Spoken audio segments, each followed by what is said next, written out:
Olá a todos, numa tentativa de vos ir mantendo mais ou menos informados sobre aquilo que são as tendências na área do desenvolvimento, hoje trago-vos aqui um vídeo que pode de certa forma antecipar aquilo que será eventualmente a médio e a longo prazo a substituição das tecnologias que hoje em dia estão muito em voga para o desenvolvimento para a web. Eu falo especificamente hoje em dia da utilização de frameworks de JavaScript, Node.js, Vue, React, Angular, etc., Polymer, tudo isso hoje em dia é um dado adquirido que de facto são as tecnologias mais promissoras em termos de mercado e aquelas que atualmente são as que têm mais demanda em termos de programadores ou desenvolvedores.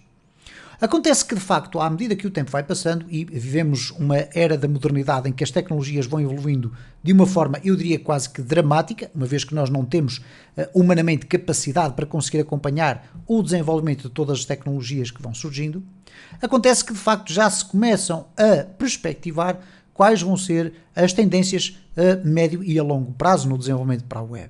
E hoje neste vídeo trago-vos aqui uma brevíssima referência sobre aquela que é provavelmente uma das promessas mais promissoras, desculpem-me a redundância, da Microsoft. Estou a falar do Blazor e eu já vou explicar mais ou menos o que é. Mas hoje em dia vivemos aqui rodeados destas tecnologias relacionadas com os frameworks de JavaScript, Angular, Node.js, React, Vue, etc. E hoje em dia são de facto os meninos bonitos do desenvolvimento para a web. Acontece que a Microsoft, que até há muito pouco tempo atrás era considerada como uma empresa que só estava preocupada com a questão dos lucros e portanto todas as suas plataformas eram fechadas de forma a que quem quisesse utilizá-las teria que pagar e pagar relativamente bem. Neste momento a Microsoft optou por uma nova estratégia e todas as suas frameworks, ou neste caso a framework mais conhecida que é o .NET Core, está em código aberto e portanto toda a gente pode ter acesso ao repositório do Git e utilizar estas frameworks da Microsoft para poder criar os seus projetos. Ora, com o surgimento do .NET Core 3.0 e com o aparecimento também do WebAssembly, acontece uma circunstância muito interessante. Neste momento, a .NET Core 3.0 está ainda no modo de preview, portanto não é ainda um lançamento definitivo, pelo menos à data em que eu estou a fazer este vídeo, e por conseguinte ainda há com certeza muitas arestas por limar relativamente a esta framework. O que acontece de facto, ou melhor, a esta versão da framework NET da Microsoft, o facto é que, paralelamente, estão a ser já desenvolvidas algumas tecnologias que vão tirar partido do .NET Core 3.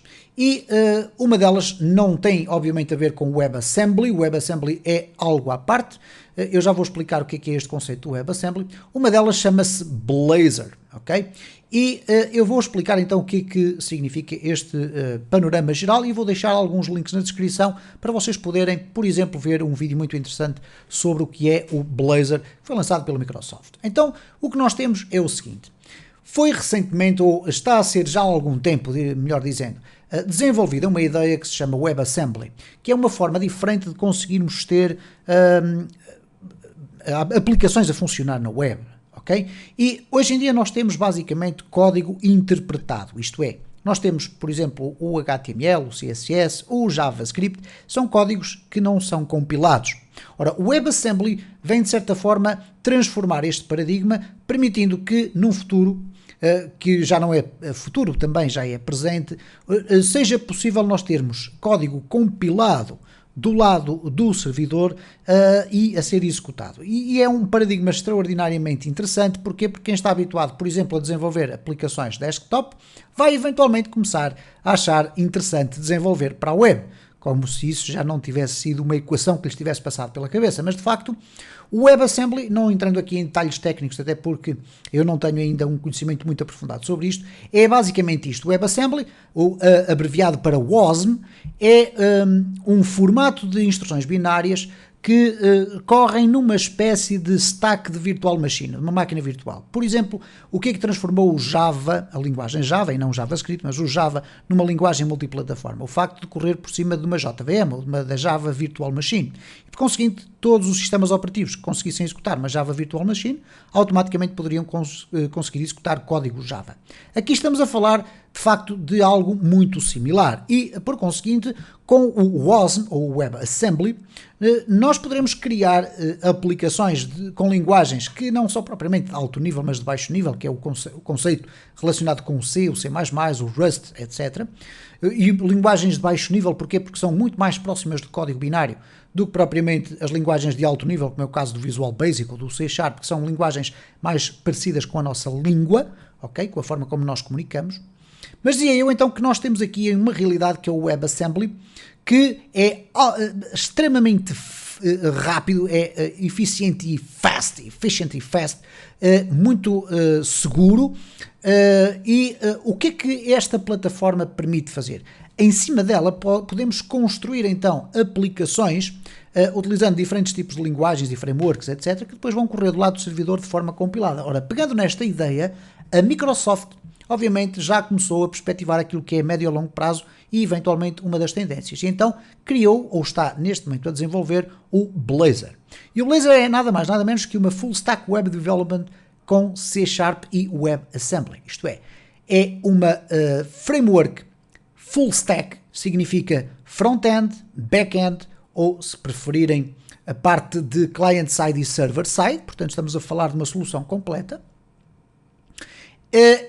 É possível criarmos user interfaces com C# utilizando a sintaxe Razor, e daí o Blazor está mais ou menos relacionado com isso.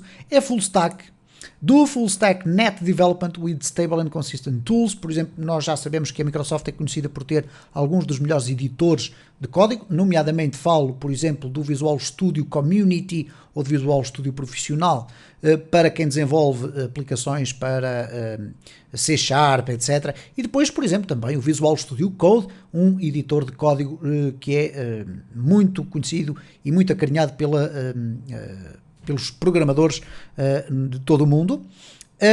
E, portanto, nós temos aqui então a possibilidade de desenvolver aplicações completas para a web, utilizando então esta tecnologia. Corre em todos os browsers que implementem o Net Standard e, portanto, nada que seja extraordinariamente difícil de compatibilizar basicamente o que eu vos quero trazer neste vídeo é um alerta, isto é, estejam alerta relativamente àquilo que são as tendências. Porquê? Porque é isso que determina aquilo que nós devemos estudar num sentido do futuro.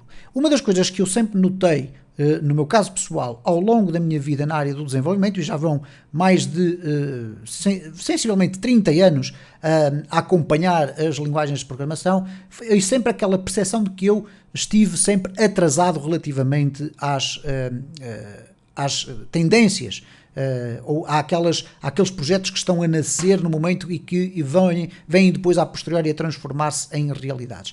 E neste caso concreto, no momento em que estou a fazer este vídeo, estamos a falar do nascimento do Blazor, ok?